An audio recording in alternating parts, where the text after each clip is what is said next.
Here we go.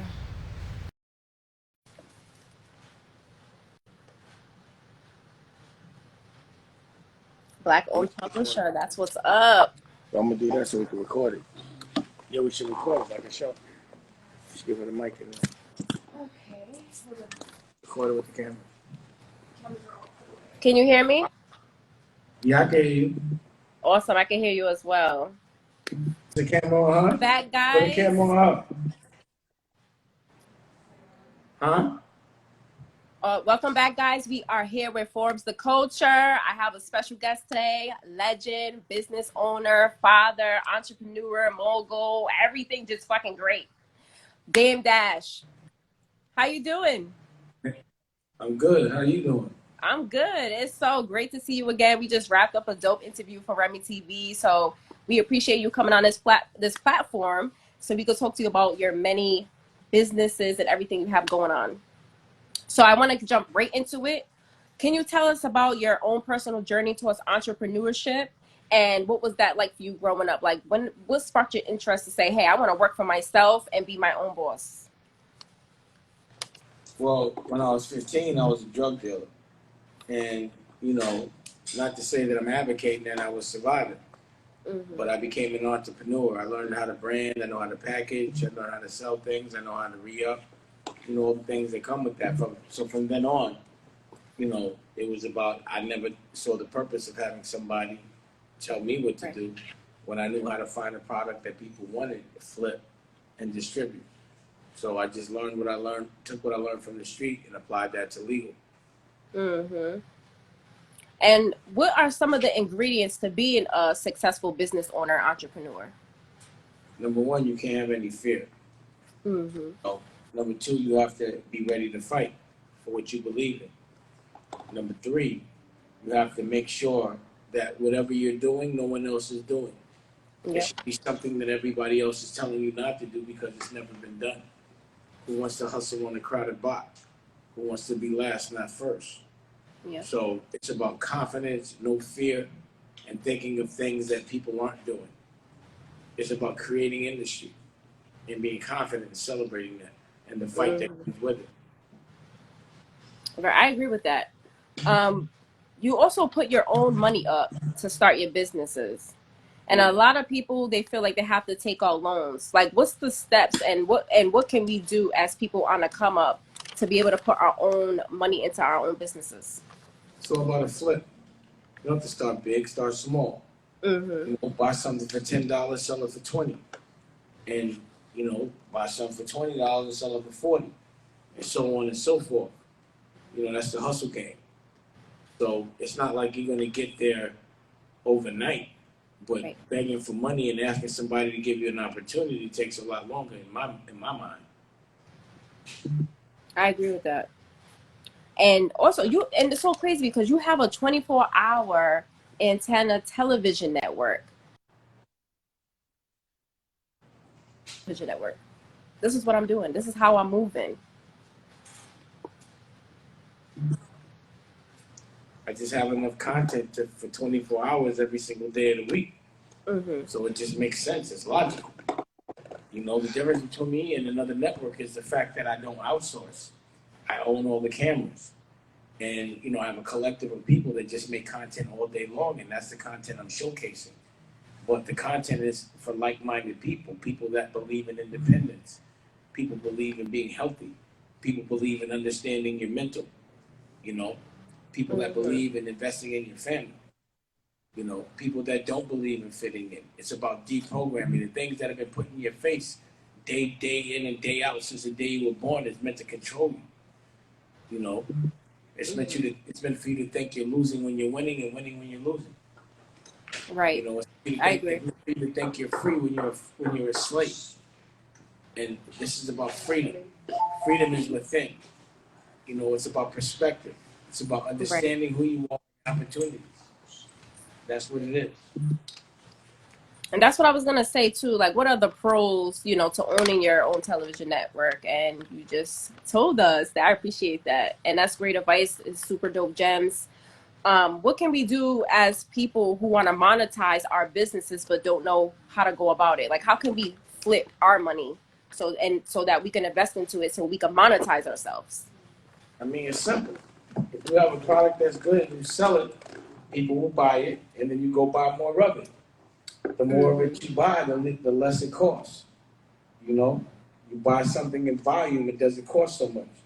And especially if you're selling something in volume, you're just making mad bread. If you have a direct-to-consumer relationship, which the internet gives you, that's the reason why I launched Dame Dash Studios or relaunched it. The innovation is the fact that you can buy things while you're watching without disengaging. So the network becomes retail. You understand what I'm saying? Mm-hmm. You know? And that's what I But the was going thing to about ask you my too. network, it's about taste. Taste is priceless. You understand what I mean? Yep. Understanding what wealth is priceless. If you think money is wealth, you're out the window. Health is wealth. Love That's is right. wealth. Happiness is wealth. Laughing is wealth. Making sure the people you love don't have trauma. That's wealth. Coming Yep. outside when you feel like it is wealth. Right. If you think wealth is what people think of you, then you're broke. You could have as much money as you want in the bank, but if you're wheezing, if you're in the bed sick, you're broke. If you're not free, you're broke. If your children don't like you and they're unhappy, you're broke. Yep. If love is not your currency, you're broke. And you work for your last name, not your first name, like you said, right? Pardon? You work for your last name, not your first name, Yeah, I right? was looking for my last, not my first. Mm-hmm. The first is temporary. My last lasts forever. That's right. And, you know, for some reason, my last name is Dash. Dash is life. It's the day you're born, the day you die. That dash is in between is the life. Life is the dash. That's my last name. And I'm living. Right. And would you be able to tell us what is unique about Dame Dash Studios and about your television network? What can we expect to see from there? Like I said, there's a point of view. You know, we deal with education with OSG, 90 Black Principles. We deal with politics. You know, I talk to congressmen like Congressman Andre Carson and Senator Eddie Milson daily about passing laws and lobbying. I talk to Bishop Pennell about our history and systemic racism through religion. I talk to I don't know. I talked to Dr. Pennell, but thank you. I talked to Dr. Pennell about medicine and the innovations that are coming through that we don't get, that usually our culture gets last. I talked to therapists like Taj and Melanie about the unrecognized trauma that comes with survival when you're Black. You know what I'm saying? That's dope. Because you know why? Just like you said before, they don't teach us about why it's important for us to go to therapy. They don't teach us about taxes. They don't teach us about farming. They don't teach us about real estate or anything that we need in the real world. And they teach us a lot of fake history and all of that stuff. Yeah, that's meant to control us, to Right. accept having a job and surviving, living from room and board, which to me is slavery. Yep. And you have a cooking show on there as well, right? Raquel has health as well. You know, we want to make aspirational in the food. It makes no sense to buy designer clothes and foreign cars and be eating Popeyes like a dope fiend.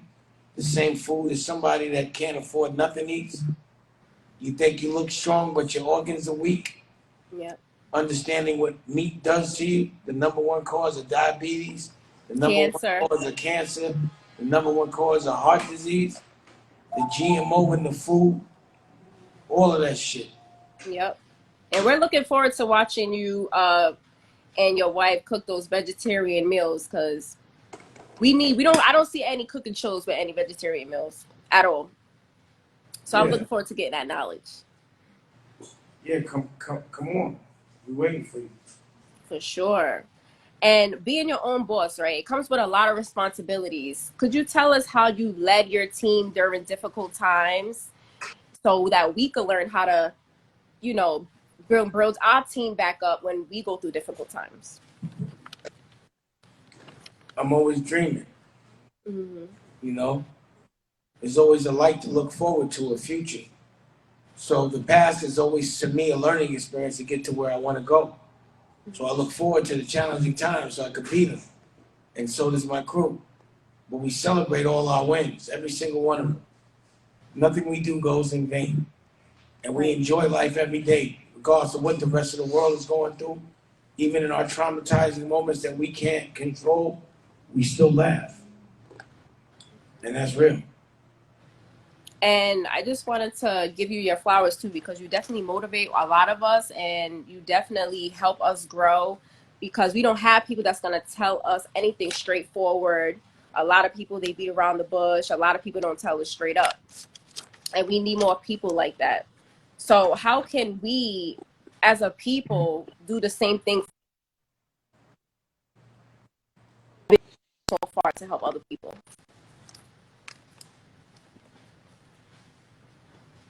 You just have to lead by example. You can't tell somebody to do something you're not doing yourself.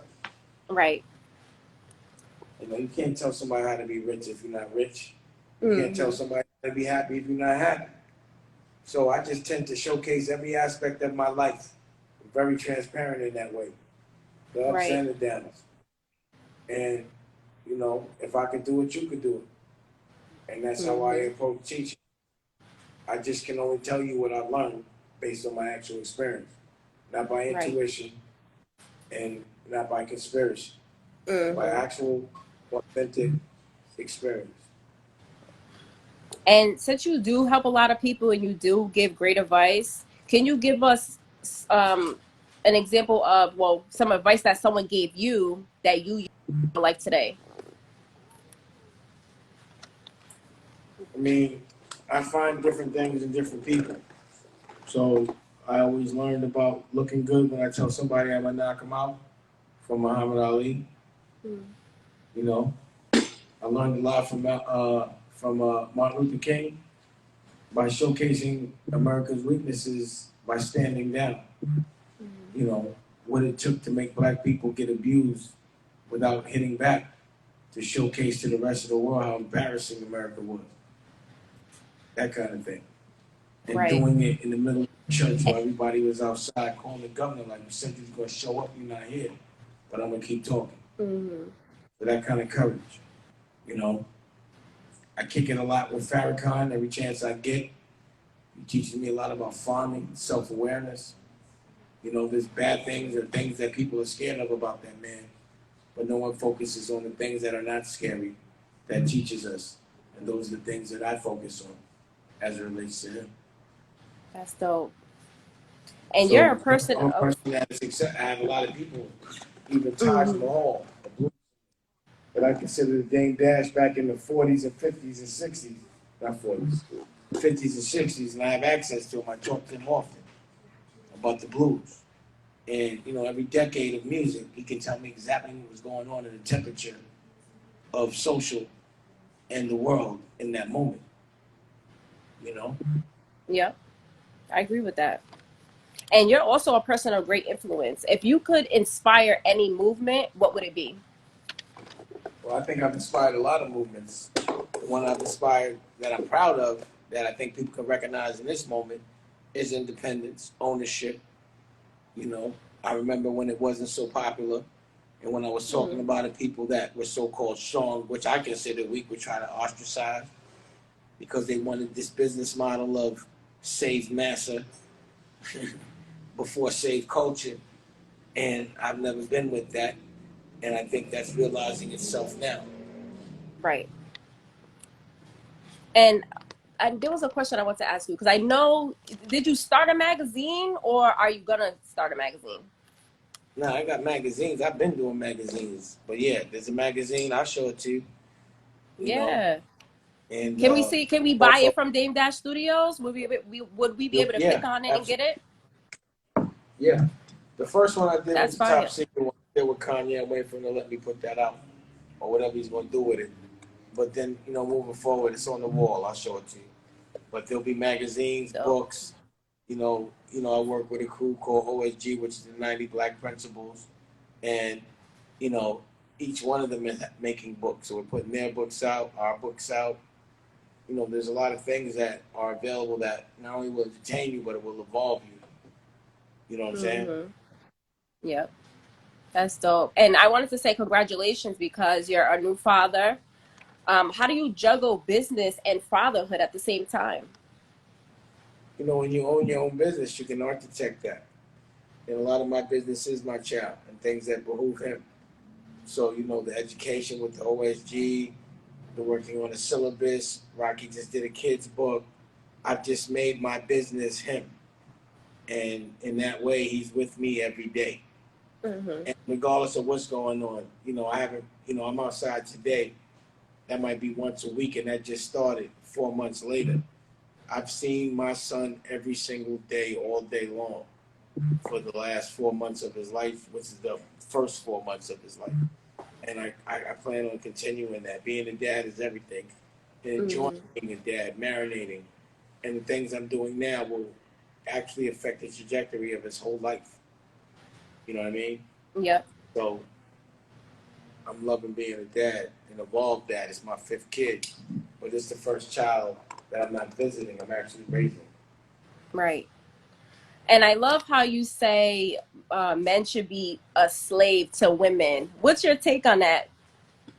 Like, why is that something that you say? Well, number one, the creator of life is God. And the only thing I've seen create life is women. So obviously, people aren't recognize the fact that women are God. And I can't create life. So my job is to be a slave for who can. And to make sure that the creator of life can do it without any kind of trauma, relax, chill out, no worry, and, just focus on that. And I'll take care of the rough stuff. Right. That's what I'm here for. I can't do shit. I can't create life. So at least I can protect the creator of. That's dope. I definitely agree with that. What's next for you? Mastering what I'm doing now. I have a television network, so it's all the movies, all the documentaries, all the TV shows, the scripted. It's distributing them, it's making them, it's all the ancillary things that come with it. I'm doing Disney on my own with my crew, my collective. I'm having fun doing it. These are my dreams. So it's nothing but making my dreams come true. New movies, new books, new television shows, new albums, new everything, new gear, new clothes. Just watching people I love thrive. That's what I'm looking forward to. So, is there a way that us as creators can pitch to you to get our podcasts and shows onto Dame Dash Studios? If you know me, so it's exclusive. Anybody just can't get on there. The creator has to put you in front of me, timing, all those things. But at this moment, I'm so focused on my shit. Unless you come across me, I'm not looking for you. Right. To be honest. Well, thank you. I appreciate it. But I gotta help you. I appreciate you.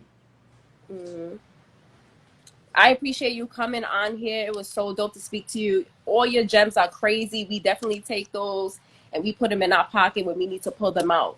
So, Forbes the Culture, thank you guys for allowing me to do this interview. And I will see you guys at the next Forbes the Culture interview. I'm looking forward to the next guest. So, thanks again, y'all. We will see you next time. Oh, you want to check the question tab, Dame? I mean, I can't see. There's a few questions. Let's see. It says, since Best Out to Dame Dash Studios, what do you want to be remembered for? I guess everything. Just being authentic, and everything I'm doing is documented. I control the narrative. So, just being the coolest motherfucker in the whole world, to be honest. The industry conqueror. Like, how Mark Anthony and Julius Caesar, a king is based on how many things you do and how many things you conquer. For right. You can be rich, but if you ain't win a war, you wasn't famous. But I'm actually famous for wars. But wars for the right reasons. And Rashad says, out of all your creations, do you have any regrets? No regrets. I mean, look where I'm at today. If everything I did got me here, what am I regret? You know, my only regret is that I lost Aaliyah. Mm-hmm. So I regret not making it, like, being a little more. She told me she didn't want to get on that plane. I should have been an asshole about it. Really. Wow. That's the one time I wasn't an asshole that I should have been. Do you plan your children's futures or do you give them choices? I try to architect them. You know, my son was just born. He has his own clothing line, Baby Dusko. He don't know about it yet, but when he becomes conscious, his normal will be having a business. So I definitely architect my children's futures. But, you know, as of lately, this is the first one that I haven't had to, like, fight the mother for every single thing I teach him. They would unteach him, and it became a struggle. I don't understand the benefit of that, you know, but right now it's just almost where I start. Everything else seemed like practice. Right. And we also have culture vulture is a term you coined. How do you feel about its legacy? I love it. Love it. I'm really happy that culture vulture is a word that can define something that most people do not want to be. And that me. My crew. So yeah, we're a culture vulture. That's like white people don't want to be called a culture vulture. It sums up everything. And what do you feel is your greatest accomplishment so far? My children. What else? Mm-hmm. That's a fact. How has OSG changed your life? I mean, they made me way smarter, made way more aware of how to help, when to help. You know, they've just evolved me as a person, but also given me the power to help because I'm aware of what needs help. You know, gave me an answer to a question that I had. How can I help? They're the answer to that. How can I change curriculum and make awareness and bring awareness? They're the ones that do it. And how can I make myself better? Talking to people that can evolve my intellect, which is the OSG. So thank you guys so much for your dope questions. We appreciate this, Dame. Thank you so much for inviting me to Dame Dash Studios. It's on all platforms. Go and download that. Support him. You could shop on there. You could watch food episodes on there. You could see some action on there. It's just basically everything. All original content he has. Go and support him, especially because it's Black owned. Period. And we will see you guys on the next episode. Well, yeah, the next series of Forbes the Culture. Thank you again, guys, and we will see you next time. Later. That was on my live or there?